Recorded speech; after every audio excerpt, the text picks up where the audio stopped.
같이 기도하시겠습니다.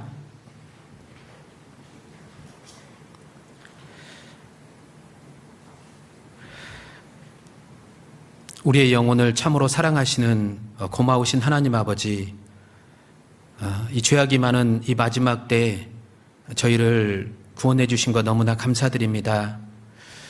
구원받은 저희들 늘 주님의 은혜를 생각하고 보답하는 마음으로 늘 살아갈 수 있도록 도와주시길 원합니다. 오늘도 주님께서 우리에게 주시는 그 교훈의 말씀을 따라서 삶의 변화를 받고 또 새로운 다짐과 각오 속에서 또 신앙생활을 해나갈 수 있도록 도와주시길 원합니다. 저희에게 맡겨주신 이 복음의 사명을 주님 오시는 날까지 우리가 최선을 다해서 감당해서 주님 앞에 섰을 때 많은 칭찬과 존귀와 영광이 우리 가운데 임할 수 있기를 바라고 원합니다. 또 얼마 후에 있을 대집회 가운데에 더욱 우리가 간절한 마음으로 기도하고 준비해서 주님의 역사를 경험할 수 있는 그런 시간들 꼭 될 수 있도록 도와주시길 원합니다. 해외 멀리에서 복음을 전하고 계시는 우리 선교사님들, 지금의 어려운 상황 속에서도 믿음 가운데 물러가지 않고 끝까지 사역을 이룰 수 있도록, 마칠 수 있도록 주님께서 도와주시길 원합니다. 복음을 전하는 것 외에는 다른 것이 문제되지 않도록 늘 주님께서 함께 해주시고 힘을 주시길 원합니다. 우리 또한 그 관심과 사랑을 놓지 않고 늘 응원하며 해외 멀리에 있는 우리 성도들이 지치지 않도록 늘 도울 수 있는, 또 힘을 나눌 수 있는 그런 저희들 되게 도와주시길 원합니다. 고마우신 예수님의 이름으로 감사하며 기도드렸습니다. 아멘. 예, 구약성경 여호수아 4장입니다.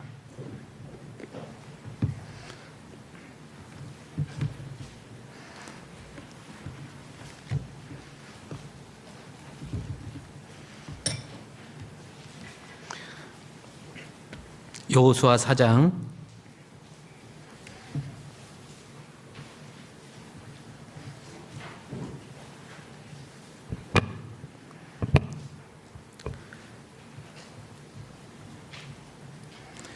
1절부터 제가 읽도록 하겠습니다.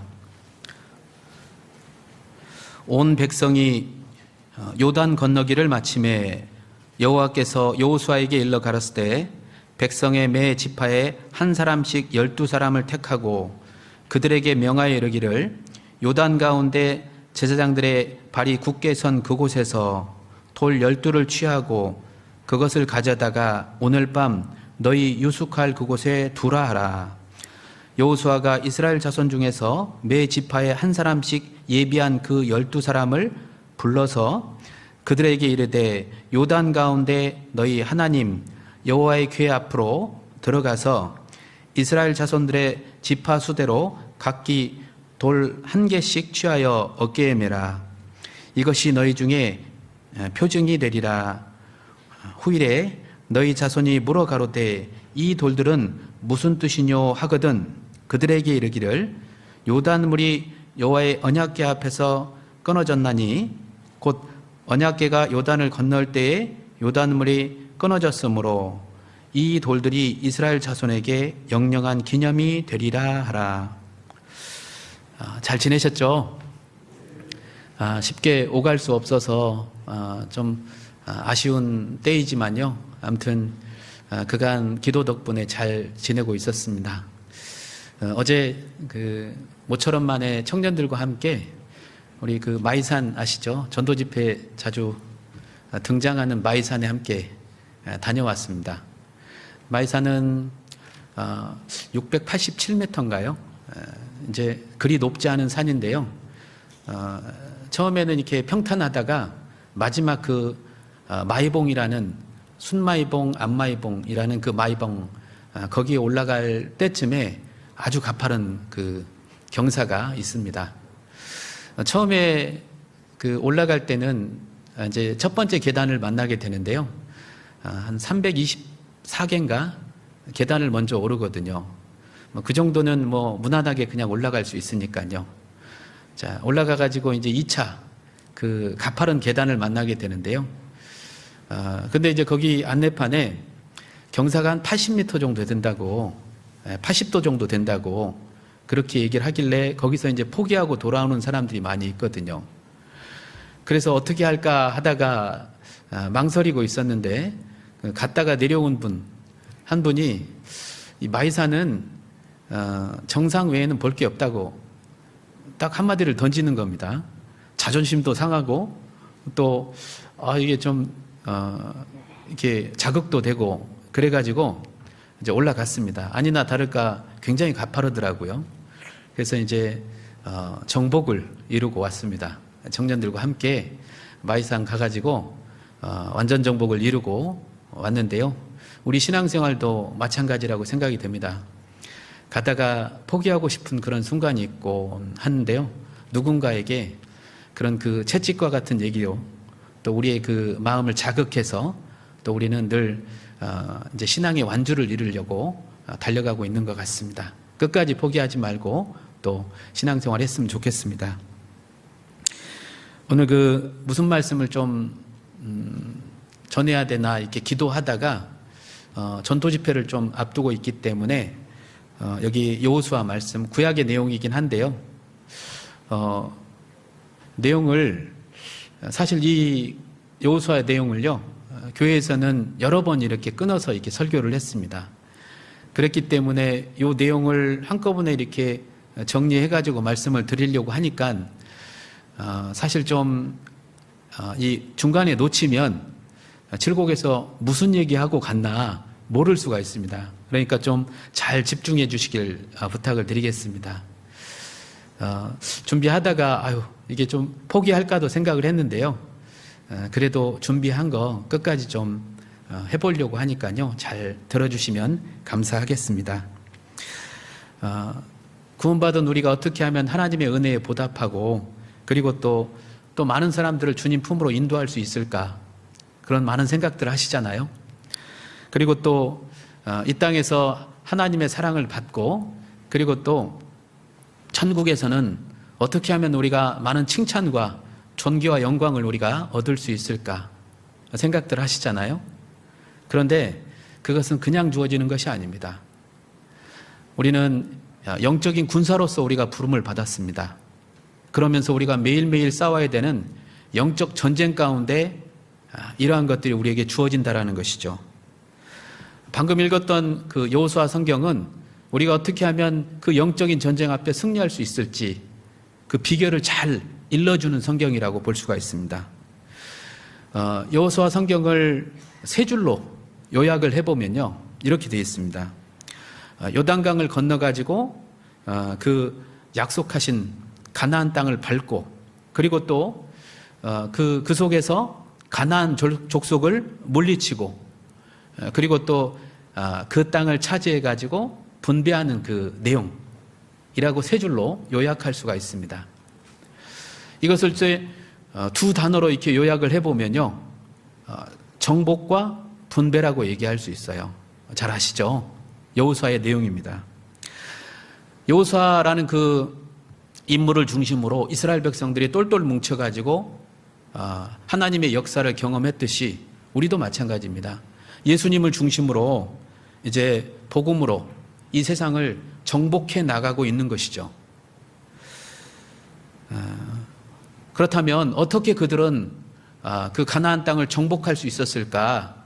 그 비결이 오늘날 우리가 싸워야 되는 많은 대적들이 있죠. 우리 육신과 세상과 마귀와의 그 전쟁 앞에서 승리할 수 있는 비결을 잘 일러준다라고 말씀드릴 수 있습니다. 우리가 어떻게 하면 정말 그 전쟁에서 승리해서 하나님의 그 영광을 우리가 얻을 수 있을지 또 하나님 앞에 우리가 영광을 돌릴 수 있을지 그 비결을 잘 일러주는 성경이 바로 여호수아 성경이라고 볼 수가 있습니다. 이제 전도 집회를 앞두고 있기 때문에요. 우리가 무엇을 준비해야 될까? 또 어떻게 하면 하나님의 역사를 경험할 수 있을지 그 비결을 좀 한번 우리가 생각해 봤으면 좋겠습니다. 승리를 얻기 위해서 전쟁도 마찬가지죠. 준비하지 않고서는 승리를 거둘 수가 없습니다. 무슨 일이든 정말 준비하는 것이 정말 중요한데요. 우리 영적인 전쟁도 마찬가지죠. 준비한 후에 승리를 거둘 수 있거든요. 철저한 준비 속에서 승리가 주어지는 것이죠. 하나님은 우리가 할 수 없는 것은 하나님께서 해주시지만, 그런데 우리가 할 수 있는 것은 우리 보고 맡겨주시는 거거든요. 분명히 우리가 할 수 있는 것인데도 불구하고 하지 않고 우리가 승리를 바란다. 그것은 요행입니다. 그래서 우리가 반드시 우리가 해야 될 준비가 있거든요. 그리고 승리의 약속을 우리가 경험을 하는 것이죠. 다윗도 마찬가지였죠. 그 골리앗을 잡을 때 그 자신에게 이렇게 익숙한 물맷돌 5개를 가지고 나갔거든요. 마찬가지로 전쟁을 앞두고선 반드시 준비하는 일이 있어야 됩니다. 우리 잠언 21장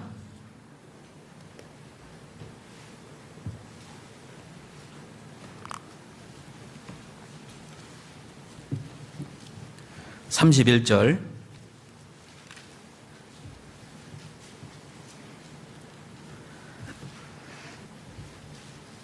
21장 31절 같이 읽겠습니다. 사울 나를 위하여 마병을 예비하거니와 이김은 여호와께 있느니라. 사울 나를 위하여 마병을 예비하거니와, 이건 우리가 해야 될 일입니다. 이김은 여호와께 있느니라고. 자, 그랬죠? 반드시 우리가 해야 될 일이 있습니다. 그걸 하지 않고 전쟁에서 승리할 수 없다라는 것이죠. 자, 여기 본문에 나와 있는 여호수아 성경은 24장까지 되어 있는데요. 1장부터 5장까지는 전쟁 준비예요. 오늘 그 내용을 말씀을 드리려고 하는 것입니다. 자, 그래서 우리가 어떻게 준비해야 될지에 대한 내용을 잘 살펴보고 반드시 이번 집회에 승리로 우리가 이끌어야 되겠습니다. 자, 우리 여호수아 1장입니다.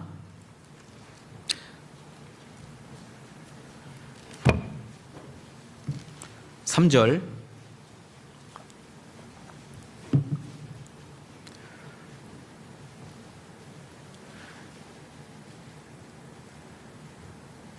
자, 1장 3절 내가 모세에게 말한 바와 같이 무릇 너희 발바닥으로 밟는 곳을 내가 다 너희에게 주었노니. 먼저는 모세에게 일러준 말씀을 다시 한번 여호수아가 언급해서 이제 전하고 있습니다. 여기 보시면 하나님께서는 약속을 하셨죠. 발바닥으로 밟는 땅마다 너희 기업이 되게 하리라. 그런 약속을 주셨거든요. 이스라엘 백성들 입장에서는 자, 지금 상황에서 얼마나 좋았겠어요. 그 지긋지긋한 노예 생활도 끝났죠. 그리고 이 광야의 그 거친 삶도 끝났죠. 그리고 눈앞에 이제 가나안 땅이 보이는 것입니다. 얼마나 좋았겠어요. 그렇죠? 그들은 정말 기뻤을 것입니다. 그런 삶을 지나서. 그런데 문제는 밟을 수 있어야 말이죠. 앞에 뭐가 있죠? 요단강이 놓여져 있는 것입니다. 자, 요단강이 흐르고 있기 때문에 약속하신 땅을 밟으려고 해도 밟을 수가 없었던 것이죠. 이 여호수아는 아침에 일찍 일어나 가지고 시딤에서 출발해 가지고 한 12km 정도 되는 그 요단강 앞에까지 이르는 것이죠. 그리고 거기서 3일 동안을 유숙하게 됩니다. 그곳이 바로 이제 맞이한 곳이 요단강이거든요. 요단강의 그 위치는 잘 아시죠? 위쪽으로는 뭐가 있죠? 갈릴리 호수가 있고 요단강 밑에 그 다음에 사해가 있죠. 이 요단강 바로 위에는 헐몬산이 있죠. 헐몬산이 백두산보다 높습니다. 특정한 시기에는 그 수온이 생겨가지고요. 이제 갈릴리 이제 호수에 물이 꽉 차면 요단강에도 이제 범람을 하는 거예요. 그래서 이제 이 특정한 시기가 되면 굉장히 물이 많이 차 있는 그런 시기가 되는데, 하필 지금 이스라엘이 도착했을 때는 때마침 어떤 시기였냐면요. 여기 여호수아 3장 15절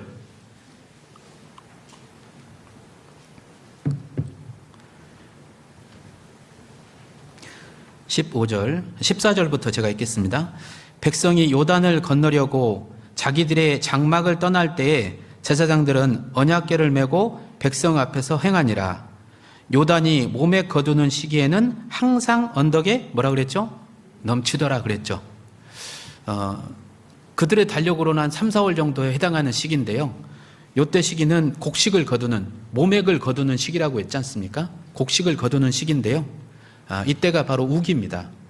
이스라엘의 그 건기와 우기는 확실히 구별됩니다. 건기 때는 이제 쉽게 건널 수 있거든요. 그러니까 깊이도 한 1m, 아무리 깊은 곳도 1m 정도밖에 되지 않아요. 그리고 폭도 한 30cm밖에. 그러니까 뭐 이렇게 보통의 남자들 같은 경우는 훌쩍 뛰어넘을 수 있겠죠. 그런데 문제는 우기 때라는 것이죠. 이스라엘 백성들이 도착을 했을 때는 바로 이 우기 때예요. 우기 때는 물의 그 수위가 이제 한 3, 4m 정도 되는 깊은 그런 어떤 시기였다라는 것이죠. 그리고 또 이 강의 그 폭도요, 한 1.6km 정도, 그 정도 되는, 그러니까 누구도 쉽게 건널 수 없는 그런 시기에 이스라엘 백성들이 여기 요단강 앞에 도착을 한 것입니다.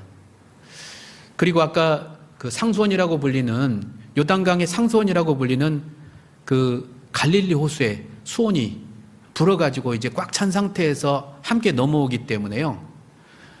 이 요단강의 그 물 자체가 최고조에 달하는 그런 시기였다라는 것이죠.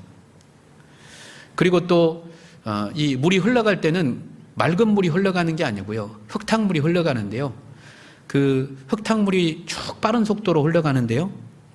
이제 한 시속 한 16km 정도 되는 빠른 속도로 흙탕물이 흘러가기 때문에 누가 이렇게 발을 쉽게 디뎌도 쉽게 건널 수 없는 그런 위험한 그런 상태였다라는 것이죠.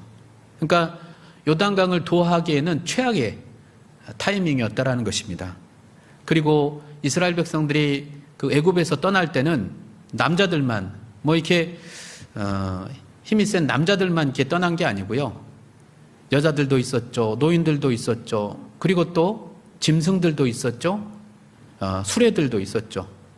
그러니까 그걸 다 가지고 건넌다라는 것은 사실상 거의 불가능한 그런 일이라고 볼 수가 있습니다. 그런데 결론적으로는 건넜어요. 하나님의 그 능력으로 요단강 물이 갈려지고, 그리고 또 그들은 정말 기쁨 속에서 그 요단강을 건너게 되었습니다. 그런데 요단강을 건너기 이전에 하나님께서 그들에게 명하신 몇 가지 명령이 있습니다. 오늘 그것을 좀 생각해 보면서 어떻게 우리가 준비해야 될지 좀 살펴보려고 합니다. 먼저 여호수아 3장 여기 3절,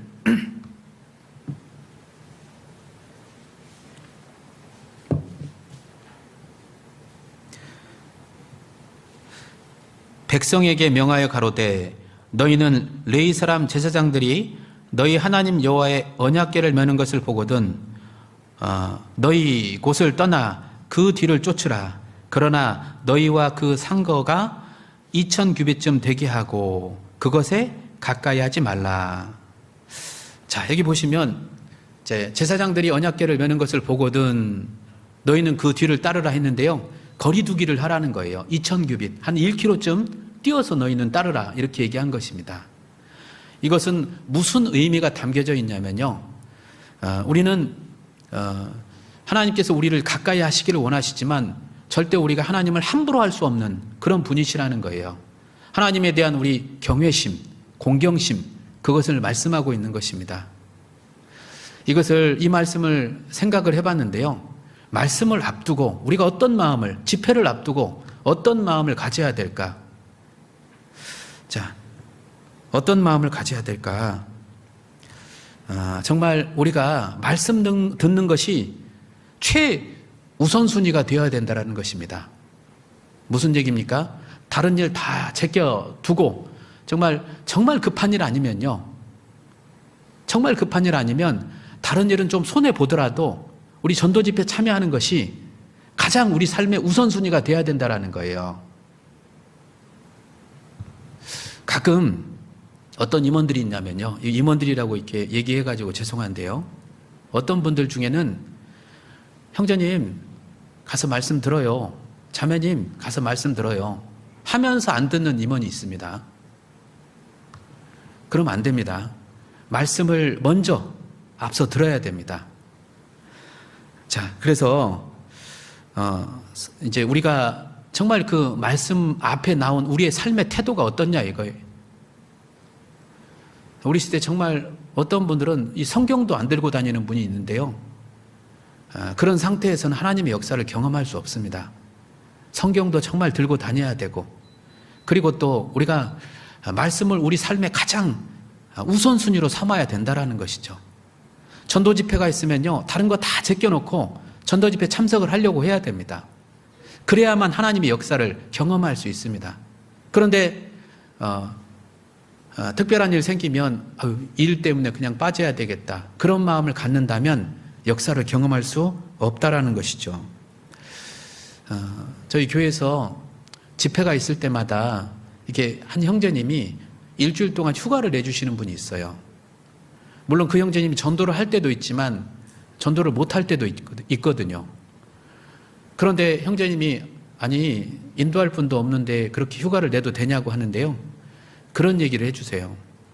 그냥 제가 전도는 못 하더라도 이렇게라도 좀 돕고 싶습니다. 그 얘기를 해줄 때 굉장히 힘이 나거든요. 예. 그렇게 자신의 일정을 빼주고 그리고 전도 집회의 마음을 함께 해주려고 하는 그 마음이요, 굉장히 힘나게 합니다. 첫 번째, 우리가 어떻게 하면 하나님의 역사를 경험할 수 있을까? 여기에 마음이 가 있어야 돼요. 우선적으로. 그래야만 하나님의 역사를 우리가 경험할 수 있다라는 것이죠. 자, 그리고 두 번째입니다. 여기 3장 5절. 전도 집회를 앞두고 우리가 어떤 마음으로 살아야 될까? 5절. 여호수아가 또 백성에게 이르되 너희는 뭐라 그랬죠? 스스로 성결케 하라. 자, 스스로 성결케 하라. 자, 요단강에 들어가기 이전에 우리의 삶이 깨끗해야 된다라는 것을, 하나님의 역사를 경험하기 이전에 우리는 깨끗한 성결을 원한다라는 것을 하나님께서 말씀하셨습니다. 자, 그래서 정말 주님의 역사를 경험하기 위해서는 죄짓지 말아야 됩니다. 특별히 이 전도 집회를 앞두고는요, 죄짓는 생활을 하면 안 돼요. 더더욱 우리가 긴장하면서 살아야 되거든요. 왜냐하면 주는 죄악을 기뻐하는 신이 아니시니 악이 주와 함께 유하지 못하며 그랬잖아요. 죄가 있는 곳에 하나님 함께 할 수 없습니다. 작은 죄라도 그 역사를 멈추게 하는 거 잘 아시죠? 그 아간의 탐심 때문에 하나님의 역사가 멈췄습니다. 먼저는 그 작은 죄라도 우리 삶 속에서 구별되려고 그렇게 해야만 하나님의 역사가 나타나는 것입니다. 하나님은 이 똑똑한 사람을 찾으시는 게 아니에요. 거룩한 사람을 찾으시는 거예요. 우리 시대는 똑똑한 사람은 많거든요. 그런데 거룩한 사람이 적다라는 것이죠. 하나님의 역사는 그 똑똑한 사람을 통해서 나타나는 것이 아니고요, 거룩한 사람을 통해서 하나님의 역사가 나타납니다. 그런데 우리 시대에 많은 사람들이 기적은 원하지만 그런데 거룩하게 살려고는 하지 않아요. 왜? 예전처럼요. 왜 우리 곁에서 진짜 놀라운 그런 일들이 일어나지 않을까? 그런 일이 있었냐고. 형제님에게, 자매님에게 그런 일이 있었냐고. 왜 그런 소식을 우리가 듣지를 못하죠? 어쩌면 많은 그리스도인들이 그 죄로 인해서 힘을 잃어가고 있기 때문에 그렇다라고 생각이 됩니다.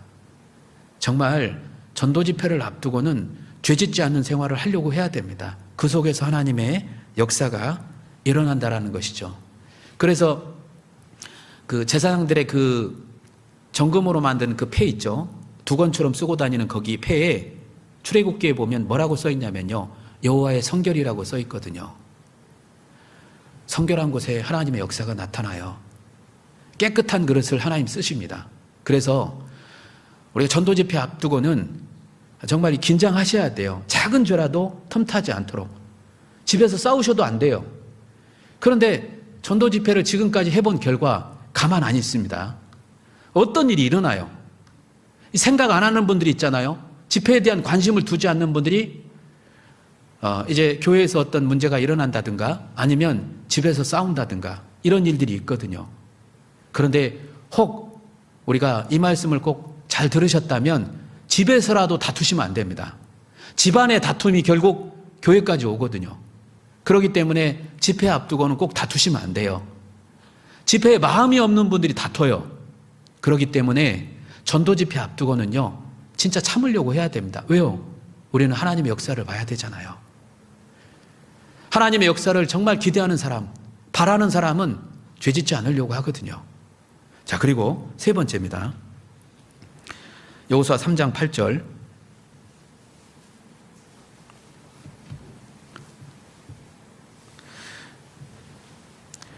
너는 언약궤를 맨 제사장들에게 명하여 이르기를 너희가 요단 물가에 이르거든 요단에 들어서라 하라. 자, 여호수아가 이스라엘 자손에게 이르되 이리 와서 너희 하나님 여호와의 말씀을 들으라 하고, 자, 그랬죠. 이 법궤를 맨 제사장들에게 먼저 들어서라 이렇게 말씀하셨죠. 이 말씀은 잘 아시죠. 이 법궤를 맨 제사장들은요, 그 범람한 요단강 물에, 그 창이란 그 요단강 물에 발을 내딘다라는 게 처음에 정말 두려웠을 거예요. 쉽지 않잖아요. 보이지 않는 곳에 발을 내민다라는 것 자체가 두려웠을 겁니다.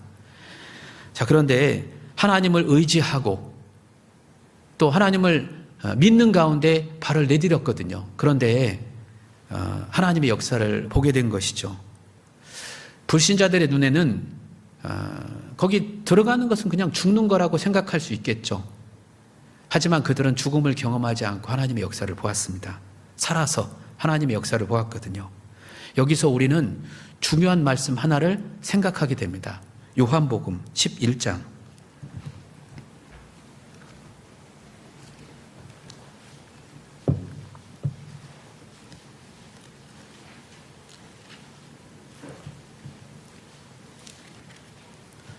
(11장) 40절.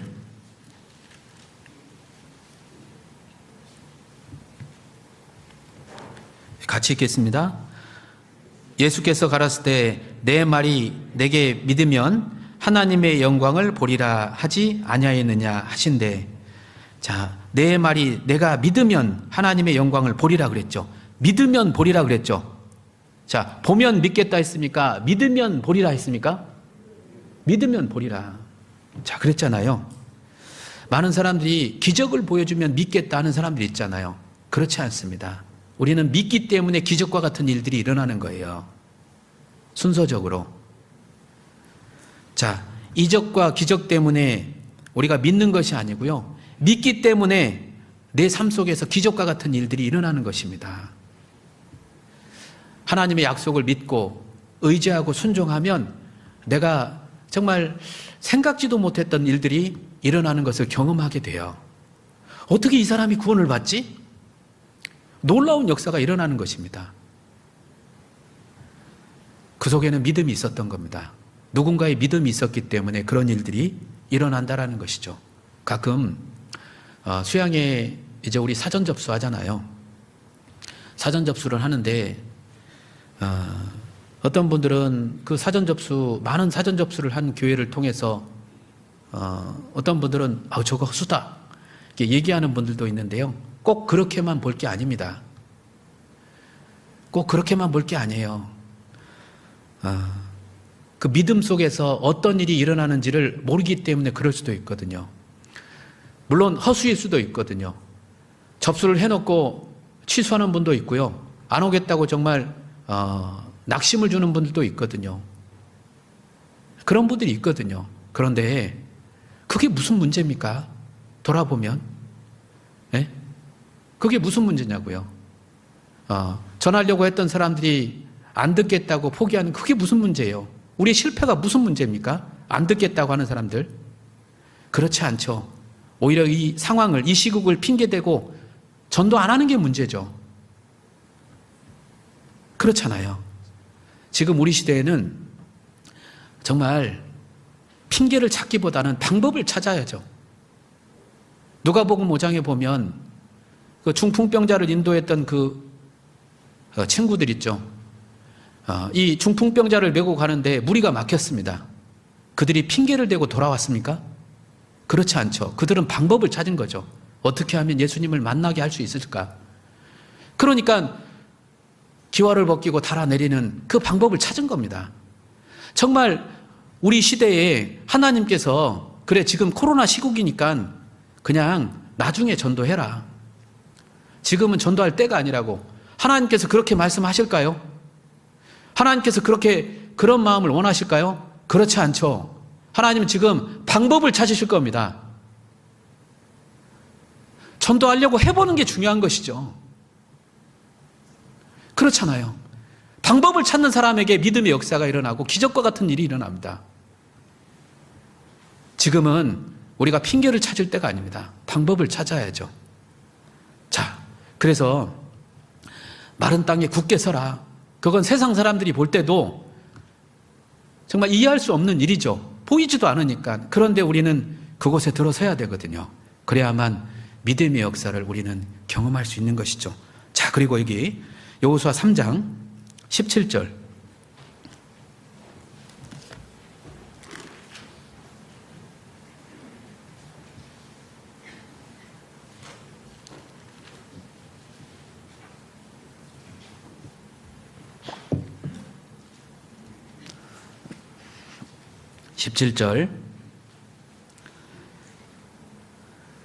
여호와의 언약궤를 맨 제사장들은 요단 가운데 마른 땅에 굳게 섰고, 여기 마른 땅에 굳게 섰고 여기 한번 좀 줄을 한번 치셔도 좋을 것 같습니다.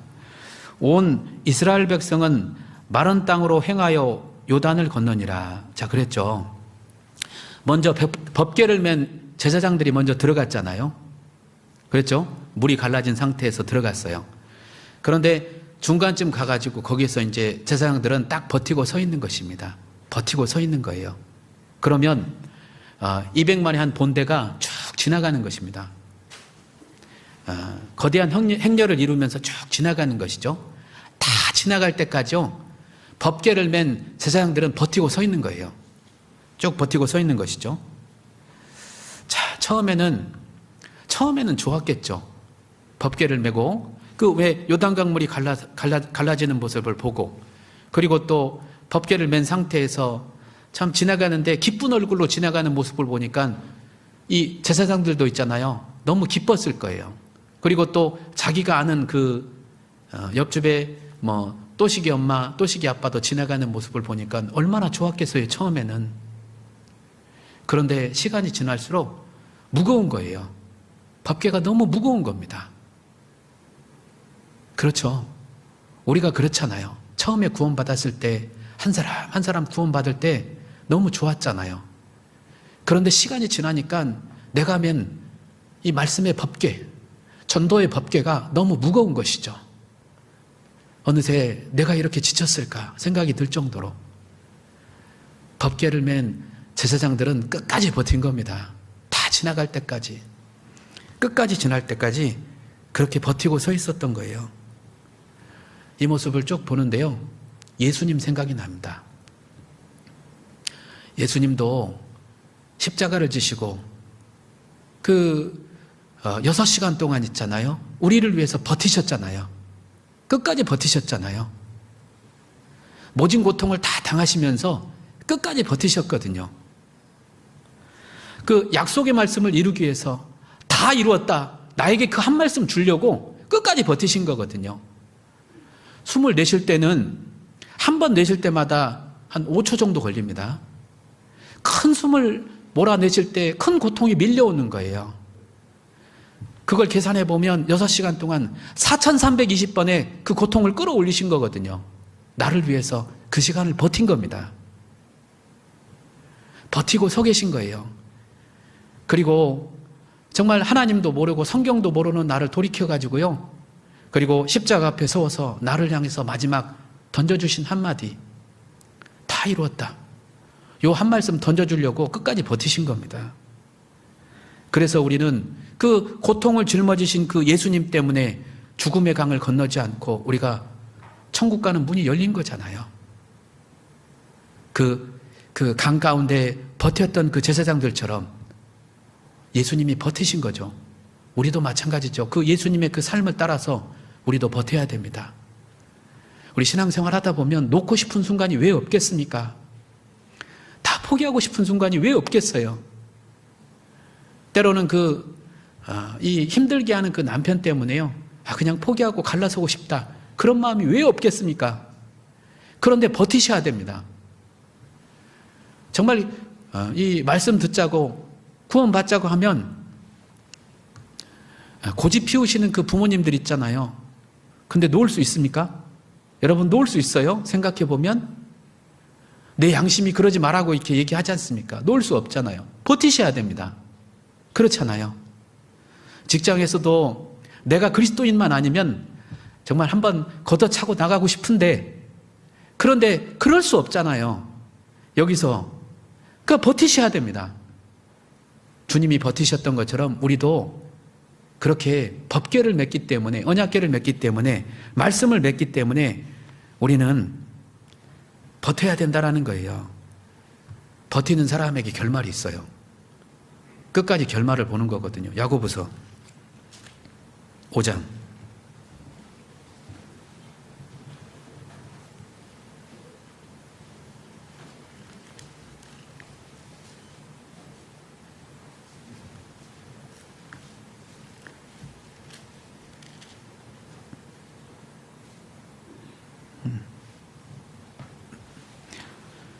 7절 그러므로 형제들아 주의 강림하시기까지 길이 참으라. 보라 농부가 땅에서 나는 귀한 열매를 바라고 길이 참아 이른 비와 늦은 비를 기다리나니 너희도 길이 참고 마음을 굳게 하라.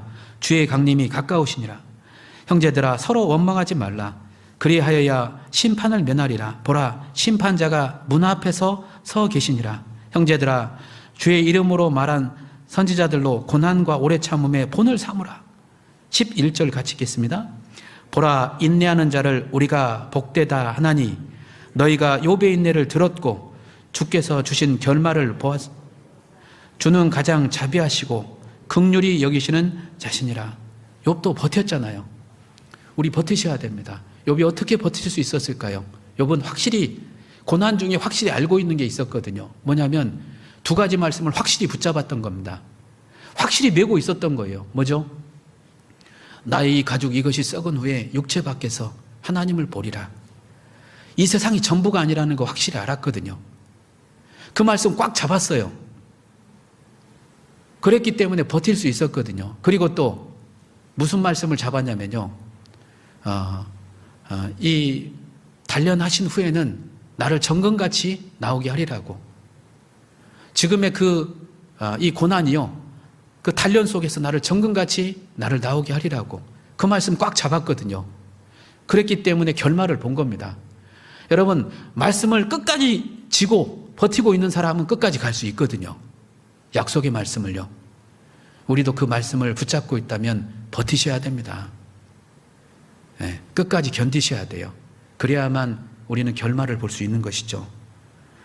자, 이 요단강 이제 이 200만 이스라엘 백성들이 쭉 건너게 되잖아요. 자, 그러면서 이제 다 건넜어요. 다 건너가지고 그들은 얼마나 좋았을까요? 너무 기뻤을 거예요. 죽을 줄만 알았던 그 요단강. 그런데 그 죽음의 강을 다 건너니까 얼마나 기뻤을까요? 그런데 또 한 가지 하나님의 명령이 주어집니다. 자, 여호수아 4장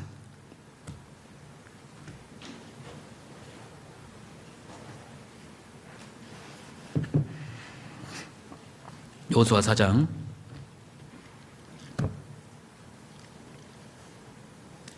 1절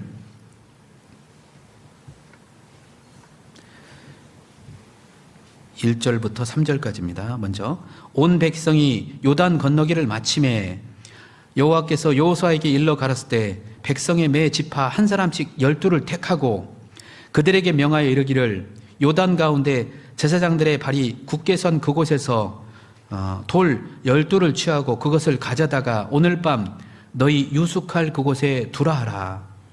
자, 그랬죠? 여기 6절 이것이 너희 중에 표징이 되리라. 후일에 너희 자손이 물어 가로되 이 돌들이 무슨 뜻이뇨 하거든 그들에게 이르기를 요단물이 여호와의 언약궤 앞에서 끊어졌나니 곧 언약궤가 요단을 건널 때에 요단물이 끊어졌으므로 이 돌들이 이스라엘 자손에게 영영한 기념이 되리라 하라. 자, 그랬죠. 12돌을 이제 취해가지고 강 밖으로 이제 꺼내다가 유숙할 곳에 그곳에 두라고 명령이 있었거든요.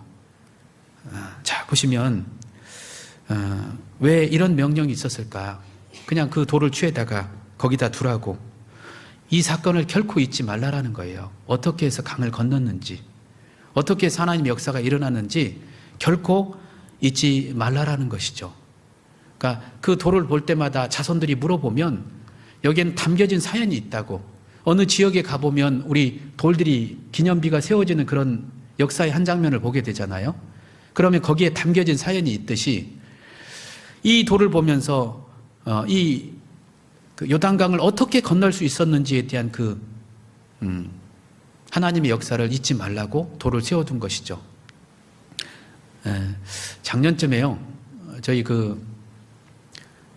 이제 교회당에 솥단지를 걸기 위해서 주변에 그 돌을 이렇게 가져다가 이렇게 교회당 이렇게 솥단지 이렇게 주변에 이렇게 쭉 쌌습니다. 청년들을 데리고 쌌거든요. 이렇게 돌을 쭉 쌓았는데요. 한 교회 학생이 왜 여기 돌을 이렇게 쌓았냐고 물어봤거든요. 그럼 이 교사 선생님이 뭐라고 대답해야 됩니까? 이곳은 정말 여기 희생 제물이 드려지고 성도들이 정말 기뻐할 수 있는 그런 일들이 일어나는 것이라고 그렇게 대답해 주면 얼마나 좋습니까? 그런데 학생이 물어보니까 몰라. 목사님이 아마 여기 고기 삶아 먹으려고 그렇게 둔 것 같대. 제가 뭐 고기를 못 먹어서 그걸 돌을 쌓았겠습니까? 뜻을 모르고 그냥 거기 돌을 쌓았다고. 자, 이것처럼요, 그 돌에 담겨진 사연이 있거든요. 잊지 말라고. 그렇죠? 왜냐하면 여기 어떻게 해서 정말 이런 그 하나님의 역사가 일어났는지 자, 한번 생각해 보세요. 먼저 이 법궤를 맨 제사장들이 들어갈 때는 먼저 희생과 수고가 있었죠. 그게 따랐기 때문에 역사가 일어난 것이죠. 우리도 마찬가지입니다. 주님의 피가 먼저 뿌려졌기 때문에 우리 삶 속에서 변화의 역사가 일어난 것입니다. 믿음의 선진들이 그것을 증거하기 위해서 정말 많은 수고와 땀과 순교의 피가 뿌려졌기 때문에 그 복음이 우리까지 흘러온 거예요. 만약 희생과 수고와 그 각오가 따르지 않았다면 우리가 어떻게 복음을 이어받습니까? 여러분, 학예 수양에 보면 왜 그렇게 놀라운 역사가 그렇게 일어날까요? 생각지도 못했던 사람들이 정말 변하는 그런 역사가 일어나거든요. 이유가 있습니다. 거기에는 그만큼의 더 많은 수고와 희생이 들어가 있기 때문에 그래요. 이유가 있어요. 많은 그 간절함과 수고와 희생이 들어갔기 때문에 변하지 않을 것 같은 사람도 변하는 것입니다. 그래서 목사님이 해주셨던 얘기가 있어요. 한 목사님이요, 수양회 중에 이제 한 말씀인데요. 이 자리는 결코 쉽게 마련된 자리가 아닙니다. 여러분들이 인도하신 분들이 오랫동안 준비하고 힘써서 이 말씀을 듣게 된 것입니다.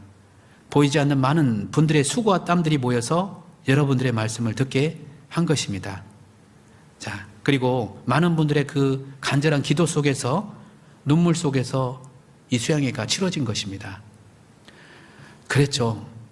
많은 수고와 희생과 눈물, 그것이 들어가 있기 때문에 먼저 주님의 역사가 일어나게 된 거예요. 순서적으로 앞선 이들의 그 수고와 희생이 있고 주님의 능력이 나타나는 거예요. 여호수아 3장 15절 잘 보시죠. 여기 보시면 15절 16절 요단이 몸에 거두는 시기에는 항상 언덕에 넘치더라. 궤를 맨 자들이 요단에 이르며 궤를 맨 제사장들의 발이 물가에 잠기자 곧 위에서부터 흘러내린 물이 그쳐서 심히 멀리 사르단 가까운 아담읍 변방에 일어나 쌓이고, 자, 그랬죠. 여기 보시면, 그리고 그 뒤에 보시면 물이 온전히 끊어짐에 백성이 여리고 앞으로 바로 건널세. 여기 보시면 법궤를 맨 제사장들이 물에 잠기자, 그리고 16절에 보면 곧 위에서부터 흘러내리던 물이 그쳐서 그랬죠.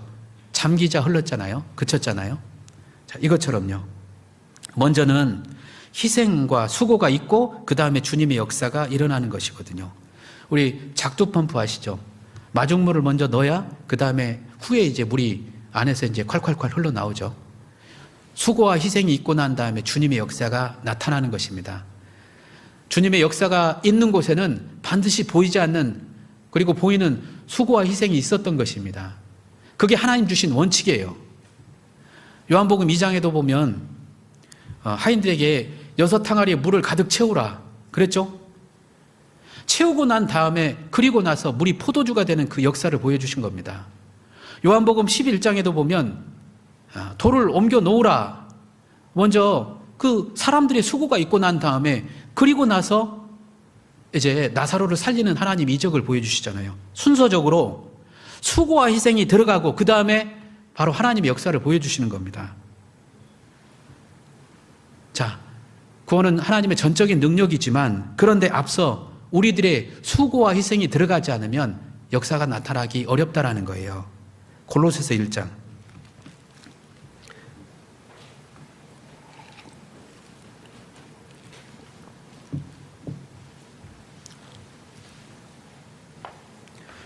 (28절)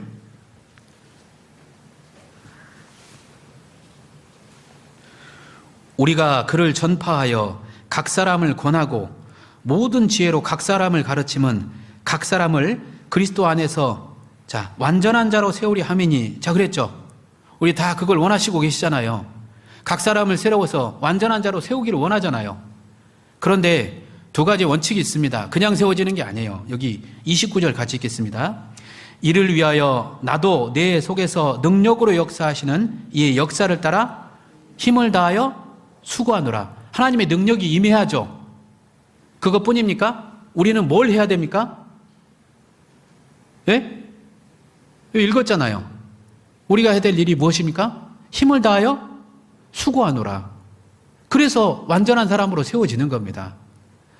자, 하나님의 능력이 있고 우리의 수고가 따라야 되거든요. 먼저 우리의 수고가 따르고 그 다음에 하나님의 능력이 나타나는 것이죠. 자, 그런데 어떤 사람이 그 수고가 지속될까요?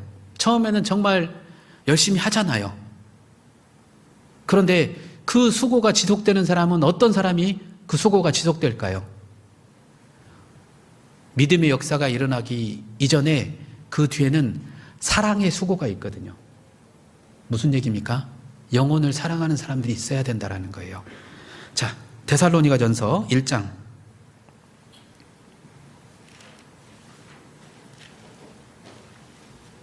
3절입니다. 1장 3절.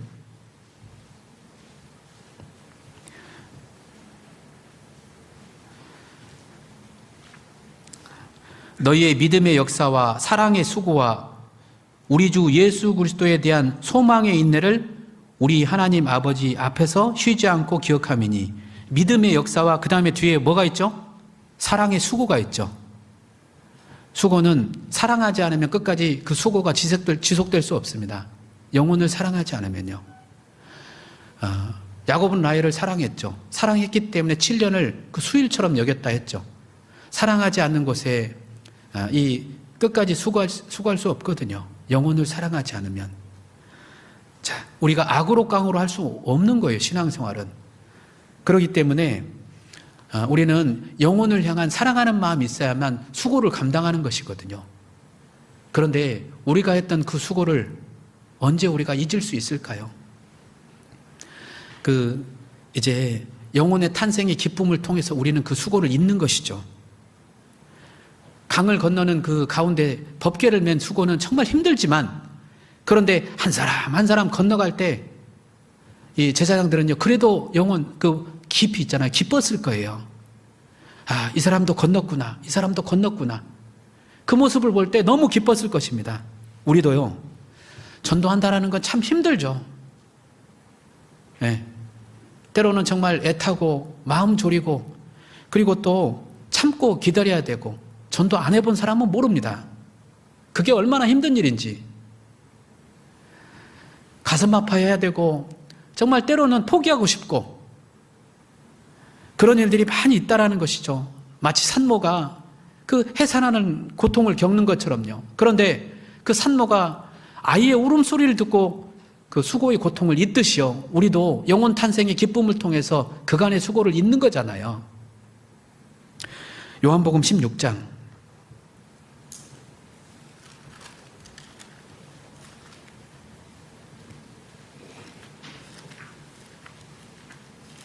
21절.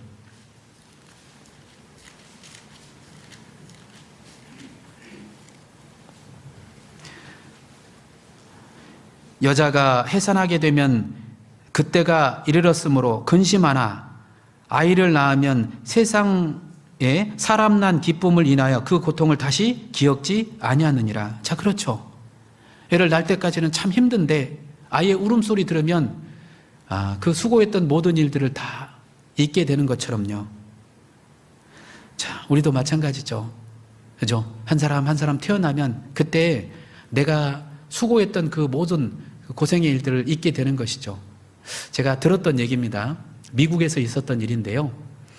한 교회에서 이제 그 한 자매님의 언니분을 전도하기 위해서 자매님들이 이렇게 전도하려고 그렇게 애를 썼다고 얘기합니다. 그런데 이 언니가요, 입이 거칠어요.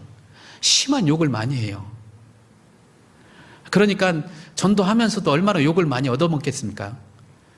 자, 그런데 이제 말씀을 쭉 듣는 가운데 안 풀리다가 마지막에 이제 상담을 통해서 영원한 속죄가 탁 풀린 거예요. 얼마나 좋았겠어요. 근데 그 언니가 한 말이 있어요. 뭐라고 앉으세요? 제가 이 원본의 입각에서 이해해 주시기 바랍니다. 저는 그렇게 입이 거칠진 않은데요. 저 썩을 이 쉬운 걸 이제 알려줬다고. 저 썩을 이 쉬운 걸 이제 알려줬다고. 지들만 알고. 근데 그 얘기 들으면서요, 그간의 그 고생했던 모든 일들이 싹 녹았대요. 얼마나 좋았겠어요. 그렇죠. 우리가 전도하다 보면 그렇게 이제 힘들었던 모든 일들이 구원받으면 그 수고가 다 이런 거잖아요. 우리는 그 수고를 주님 오실 때까지 해야 됩니다. 수고하지 않는 곳에 주님의 역사가 일어나지 않고 생명의 탄생이 일어나지 않습니다. 그게 원칙이니까요. 우리가 이 수고를 언제까지 해야 될까? 언제까지 해야 될까요? 요한계시록 14장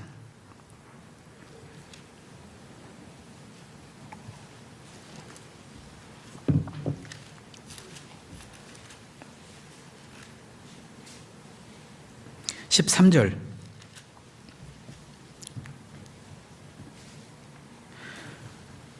또 내가 들으니 하늘에서 음성이 나서 가로되 기록하라. 자금 이후로 주 안에서 죽는 자들이 복이 있도다 하시매 성령이 가라사대 그러하다. 저희 수고를 그치고 쉬리니 이는 저희 행한 일이 따름이라 하시더라. 자, 저희의 수고를 그치고 쉬리니 그랬죠. 우리가 언제 쉽니까? 주님 앞에 가면 쉬게 돼요. 그 수고가 그치고 쉬리니 영원한 안식과, 그리고 또 여기 주어지는 건 영광이죠. 우리에게 영광이 주어지는 거거든요. 그런데 이 말씀을 잘 깊이 생각해 보면 대충 살다간 그런 구원받은 사람에게 주어진 말씀이 아니에요. 이 말씀은요, 1차적으로는 먼저 이 14만 4천 명 유대인 그 순교를 당하는 사람들, 그 사람들에게 주어진 말씀이죠. 그런데 뿐만 아니라 그간의 수고를 했던 많은 그 믿음의 성도들을 향해서 주어진 말씀이기도 합니다. 수고가 그치고 쉬리니 안식과 더불어서 우리에게 넘치는 영광이 주어진다라는 거예요. 우리가 언제 쉽니까? 쉬고 싶죠. 때로는요. 그런데 찬송이 그런 찬송이 있잖아요. 아득한 나의 갈 길 다 가고 저 동산에서 편히 쉴 때 내 고생하는 모든 일들을 그다음 뭐죠? 주께서 아시리. 그렇죠. 알아주실 때가 있거든요. 그래서 요한계시록에 보면 내 행위를 안 오니 반복되어 나오거든요. 다 알아주시거든요. 결과만 보는 게 아니고요. 그간에 수고했던 모든 일들을 다 알아주시거든요. 그렇죠. 법궤를 맨 제사장들이 말없이 그렇게 서 있었기 때문에 건널 수 있었던 겁니다. 말없이. 불평했나요? 그렇지 않죠. 끝까지 맨 거예요. 그 수고와 희생이 들어갔기 때문에 역사가 일어난 겁니다. 자, 그리고 두 번째, 여기 여호수아 1장 8절.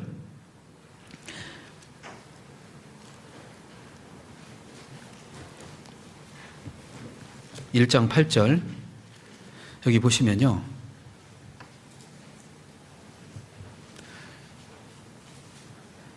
여호수아에게 하나님 명령하시죠.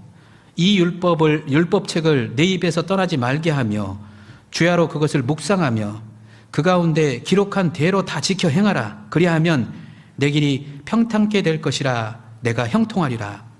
요 얘기를 이제 여호수아에게 전해주잖아요. 자, 그런데 여호수아는 딱 이 말씀을 듣고 뜻을 정합니다. 자, 그래가지고요. 뜻을 정한 여호수아가요. 이제 양식을 예비하고 그리고 요단을 건너기로 이제 딱 뜻을 세우거든요. 근데 여기 보시면 이 말씀을 입에서 떠나지 말게 하며 주야로 묵상하며 말씀을 지켜 행하라. 딱 마음을 잡은 거예요. 순종해야 되겠다고. 그리고 나서 이제 유사들에게, 특히 임원들에게 요즘 말로 하면 전해준 겁니다. 그런데 여기 보시면 1장 여기 16절 여기 보시면요. 그들이 여호수아에게 대답하여 가로되, 이 유사들입니다. 여기 한번 보시면 이제 이 말씀을 10절에 보면 이에 여호수아가 백성의 유사들에게 명하여 가로되, 그러니까 그 당시에 이제 그 앞선 사람들에게 얘기해 준 거예요. 16절.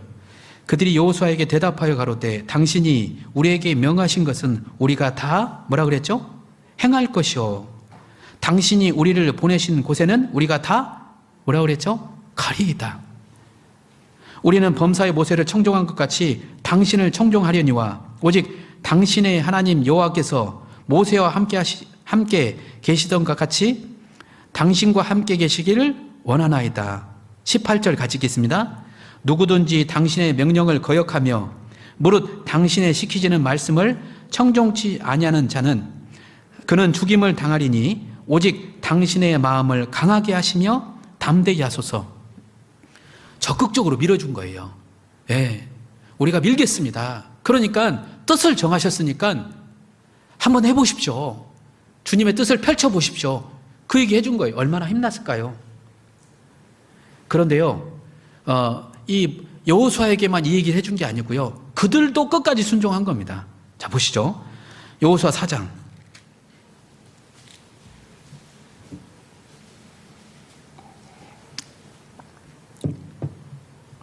4장 10절입니다.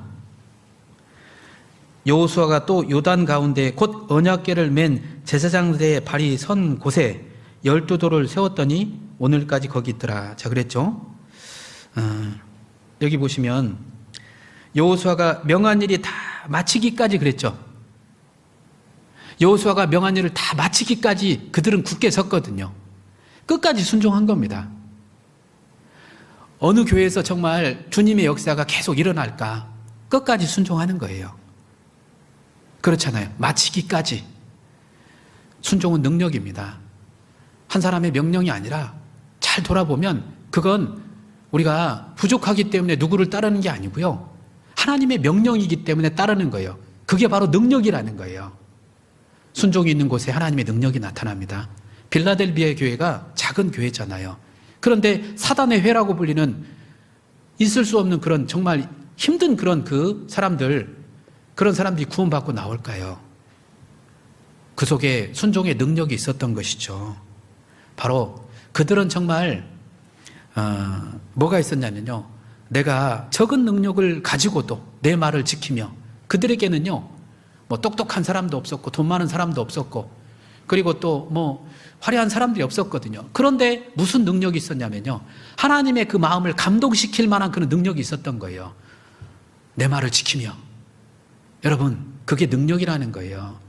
말씀 지키는 게, 말씀 따라 행하는 게 능력이라는 것입니다. 하나님 보실 땐 능력 있는 그리스도인이라는 것이죠. 우리 시대에 육신적으로 뛰어난 그런 사람들은 많지만 어떤 상황 속에서도 말씀 앞에 순종하는 능력 있는 사람들이 없다라는 거예요. 그렇게 많지 않다라는 거예요. 자, 그래서 순종이 있는 곳에 능력이 나타난 것이죠. 여기 왜 요단강이 갈라졌을까? 말씀에 딱 따른 거예요, 다. 자, 그리고 세 번째, 여기 여호수아 4장입니다. 19절, 20절. 정월 10일에 백성이 요단에서 올라와서 여리고 동편 지경 길갈에 진침해 여호수아가 그 요단에서 가져온 12돌을 길갈에 세우고 그랬거든요. 12돌을 길갈에 세우고 했잖아요. 자, 그런데 이 길갈에서 이제 유숙을 하는 거거든요. 거기 강에 있던 돌을 꺼내다가 이제 그들이 유숙할 곳에 12돌을 세웠거든요. 자, 이것은 무엇을 의미하냐면요, 바로 이제 그 강에 있다가 다시 꺼낸 돌처럼 이 예수님의 죽음과 부활을 설명하는 것입니다. 그죠? 예수님의 죽음과 부활을 믿는 사람들이 구원받은 그런 사람들이잖아요. 그곳 함께 모여있는 사람들이 바로 교회죠. 바로 복음으로 하나 된 교회의 모습을 가리키는 것입니다. 성령으로 하나 된 그런 그 교회의 모습을 가르쳐 주는 거예요. 협력이 있는 곳에, 자, 그곳에 바로 하나님의 역사가 일어난다라는 비결을 알려준 것이죠. 자, 이 여호수아 성경을 읽다 보면 모두라는 표현이 많이 나와요. 모두 참여했다고. 그죠? 12지파 모두 참여한 거거든요. 전도 집회는 모두 하는 것입니다. 특정한 사람들만이 하는 게 아니에요. 교회 모두가 함께 참여할 때 그 속에서 놀라운 역사가 일어나는 것이죠. 복음으로 하나 된 교회, 복음으로 하나 된 교회, 그것은 모두 참여하는 거예요. 그런데 그게 하나 되려면 마음이 딱 한 곳에 가 있어야 됩니다. 그죠?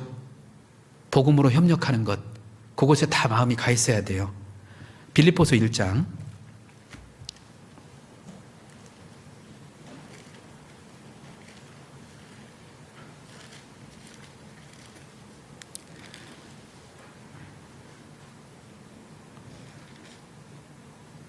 여기 5절, 첫날부터 이제까지 복음에서 너희가 교제함을 인함이라. 자, 27절, 네, 같이 읽겠습니다.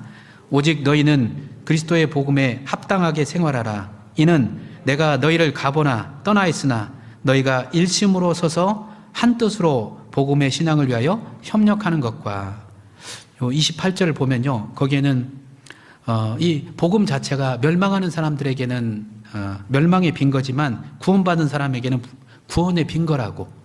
무슨 얘기냐면요, 구원받은 사람들 마음속에는 이 복음을 전하기 위한 마음, 그 마음으로 모두 모이게 돼 있다라는 거예요. 만약 구원을 받았는데 내가 전도를 해야 되겠다라는 마음으로 마음을 모으지 못한다면 글쎄요, 그게 구원받은 사람의 합당한 마음일까요? 절대 그럴 수 없습니다. 정말 구원받은 사람은 이 전도하자, 이곳에는 이견을 달면 안 됩니다. 마음을 나누면 안 돼요. 이곳으로 마음이 확 모여야만 일심이 되는 거예요. 그래서 이 마음을 모으기 위해서 우리가 예수님의 마음을 가지라 한 게 2장이잖아요. 그리고 3장은 희생을 해야 된다. 그게 3장이고요. 4장은요, 물질로 동참을 해야 된다. 그게 4장이고요. 그곳으로 다 마음이 모이거든요. 복음으로 함께 우리가 교제를 해야 됩니다. 그곳에 하나님의 역사가 나타나거든요. 그래서 빌립보 교회가 그렇게 부흥이 되었던 것이죠. 복음으로 협력하는 것과, 여러분, 우리가 전도하지 않으면 신앙도 잘하지 않습니다. 잘 생각해 보십시오. 내가 언제 그렇게 깨끗했는지, 내가 언제 그렇게 열심히 살았는지, 그때의 순간은 내가 전도했던 순간이에요. 전도를 하게 되면요, 내가 부족하다라는 걸 느껴요. 왜냐하면 하나님 능력이 아니면 내가 그 사람 건져낼 수 없으니까 의지하게 된다고요. 자신의 힘으로 안 된다라는 걸 알게 되는 거거든요. 왜? 전도하지 않으면요, 자신의 경험과 그리고 신앙의 구력만 의지해가지고 신앙생활 하려고 하거든요. 그런데 진짜 전도를 하는 사람은 자기가 부족하다라는 걸 알아요. 매달려요. 도와달라고. 그러니까 정말 자기를 돌아보게 되고 죄 버리려고 하는 거예요. 자연스럽게 무엇 때문에 안 됐을까? 자기를 돌아보고 정말 자기를 회개하고 그리고 신앙의 길로 나가려고 하는 거거든요. 전도할 때 우리가 제일 깨끗한 겁니다. 전도할 때 우리에게 능력이 나타나는 거예요. 전도할 때 내가 정말 하나님의 역사를 경험하는 것입니다. 내가 살아있다라는 걸 알게 되는 것이죠. 그 속에서 내 신앙의 진보가 이루어지는 겁니다. 그 교회가 성장하는 거예요. 잘 이렇게 보니까요, 결국에 하나님의 역사는 왜 그토록 요한 목사님께서 합심, 순종, 희생을 외쳤을까? 이 비결이 이 여호수아 긴장에 걸쳐가지고요, 우리에게 합심, 순종, 희생이 이 세 가지 말씀드렸잖아요. 이것이 너무 중요하다라는 걸 우리에게 설명을 해주는 거예요.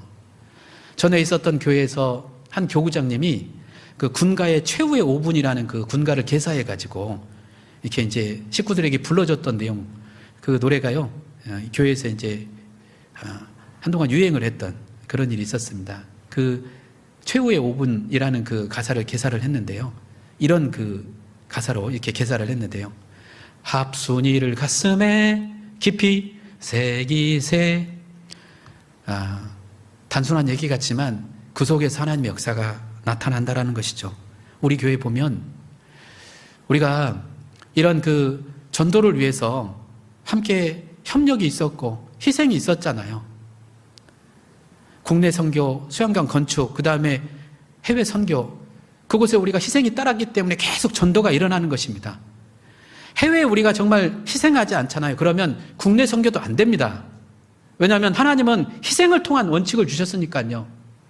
내가 내 안에서 정말 누군가에게 복음을 전하기 위해서 수양이 앞두고 그 사람을 향해서 내가 뭔가 식사도 함께하고, 전도 집회 앞두고 식사도 함께하고 선물도 주고 그런 일이 있어야만 그 속에서 하나님의 역사가 일어나는 것이죠. 그 속에서요. 자, 그런데 여호수아가요, 하나님의 역사를 쭉 봤잖아요. 또 이스라엘 백성들도 봤잖아요. 그러니까 여호수아가요, 그게 너무 감사해가지고 취한 행동이 있어요. 여호수아 4장 9절.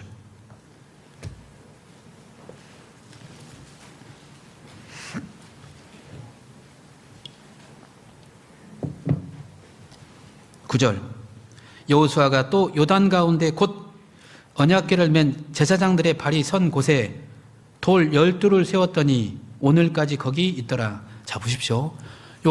여호수아가 거기다가 돌을 12를 세워둔 거예요. 근데 이건 하나님의 명령이 없었습니다. 그런데 여호수아가 갖다가 세워둔 거예요.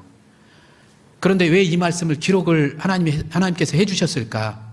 이건 정말 내가 좋은 일을 했다고 여호수아에게 아마 여호수아를 생각했기 때문에 이런 표현을 하나님께서 기록해 두신 거라 생각이 됩니다.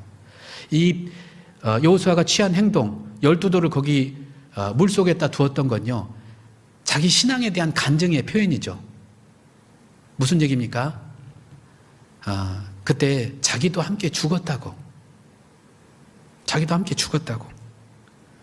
육신은 그때 죽었다고. 신앙의 고백이죠. 자기 신앙의 고백과 같은 행동이거든요. 그렇죠. 그래서 여기 보면 이제 훗날에 이제 그 이스라엘 백성들에게 시간이 지나가지고 후손들이 묻겠죠. 밖에 나와 있는 12돌이 무엇이냐고 묻는다면 아마 그때 그 요단강의 그 기적을 경험한 이 백성들은 후손들에게 얘기를 해줄 거예요. 이 돌은 왜 세웠냐면 우리가 이 죽음의 강을 건널 때 어떻게 건넸는지 그것을 이제 쭉 설명을 해줬겠죠. 그러면서 그때 그 장면을요, 마치 영화의 한 장면처럼 그때를 추억하겠죠. 그때 요단강에 딱 도착을 해가지고 제사장들이 법궤를 탁 메고 발을 탁 내미니까 물이 쫙 갈라지고, 그리고 중간에 제사장들이 그 법궤를 탁 메고 버티고 있는 가운데 환호성을 지르면서 막 지나가는 모습들, 그때가 기억이 날 거예요. 그때가 정말 나도 그때 그렇게 해서 건너게 되었지 라고 얘기를 해주면서, 그렇게 얘기해주면서 그때를 추억하는데요. 그런데 그러면서 한마디를 더 던지겠죠. 저기 강 속에는 12돌이 또 있어. 그러면서 그 12돌의 의미는 바로 나도 그때 죽은 거야, 내 육신도 그때 죽은 거야 라고 얘기할 수 있겠죠. 아마 여기 계신 많은 분들이 그 수양관에 가가지고 침례를 받으셨을 겁니다. 그런데 그 침례장 가면 어떤 생각을 하세요? 네? 그런 생각 하세요? 그래, 나도 그때 죽은 것이지, 내 육신도. 내가 그때 죽었기 때문에 이렇게 새롭게 살아가는 것이지. 여러분 그 생각 안 나십니까? 저는 수양관에서 침례를 받지 못했습니다. 서울교회 교회당에서 침례를 받게 되었는데요. 서울교회 그 당시에 이제 옥상에 6층 옥상에 이제 침례장이 있었거든요.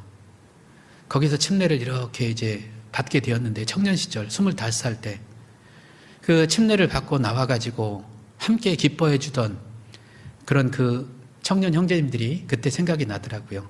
제게 딱 남아있는 사진 한 장이 있거든요. 침례 받고 난 다음에 그 어린 시절 그 침례 바로 받고 난 다음에 찍었던 사진, 그 곁에 우리 구미교회 목사님이 어깨동무를 하고 이거 찍어주셨어요. 그 사진 한 장이 있는데요. 이렇게 유심히 보니까 그랬지, 내가 그때 죽었지, 그래서 내가 이렇게 살게 되었지, 그렇게 생각을 하게 되었습니다. 갈라디아서 2장 20절.